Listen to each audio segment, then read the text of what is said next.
ಇವತ್ತಿನ ವಿಡಿಯೋದಲ್ಲಿ ನಾವು ಭಾರತದ ಪ್ರಧಾನಿಯಾದ ಶ್ರೀ ನರೇಂದ್ರ ದಾಮೋದರ ದಾಸ್ ಮೋದಿ ಅವರ ಜೀವನ ಚರಿತ್ರೆಯ ಬಗ್ಗೆ ತಿಳಿಯೋಣ. ಇವರು 1950 ಸೆಪ್ಟೆಂಬರ್ 17ರಂದು ಜನಿಸ್ತಾರೆ. ಇವರ ವಯಸ್ಸು ಈಗ 73.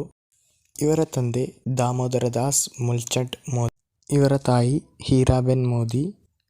ಇನ್ನು ಇವರ ಶಿಕ್ಷಣದ ಬಗ್ಗೆ ಮಾತಾಡೋದಾದರೆ ಇವರು 1978ರಲ್ಲಿ bachelor of arts degree in political science Delhi ಯೂನಿವರ್ಸಿಟಿಯಲ್ಲಿ ಮಾಡ್ತಾರೆ. ಇನ್ನು ಇವರು 1983ರಲ್ಲಿ master of arts political science ಡಿಗ್ರಿಯನ್ನು ಗುಜರಾತ್ ಯೂನಿವರ್ಸಿಟಿಯಲ್ಲಿ ಮಾಡ್ತಾರೆ. ಹಾಗೆ ಇವರು ಮೊದಲ ಬಾರಿ ಗುಜರಾತ್ ಮುಖ್ಯಮಂತ್ರಿಯಾಗಿ 2001ರಲ್ಲಿ ಆಯ್ಕೆಯಾಗ್ತಾರೆ. ಅದು ಯಾವ ಪಾರ್ಟಿ ಅಂದರೆ ಭಾರತೀಯ ಜನತಾ ಪಾರ್ಟಿ ಅಂದರೆ BJP. ಮತ್ತು 2014ರಲ್ಲಿ ಭಾರತದ ಪ್ರಧಾನಿಯಾಗಿ ಮತ್ತೊಮ್ಮೆ ಆಯ್ಕೆಯಾಗ್ತಾರೆ. ಮತ್ತೊಂದು ಬಾರಿ 2019ರಲ್ಲಿ ಮತ್ತೇನು ಭಾರತದ ಪ್ರಧಾನಿ ಆಗ್ತಾರೆ.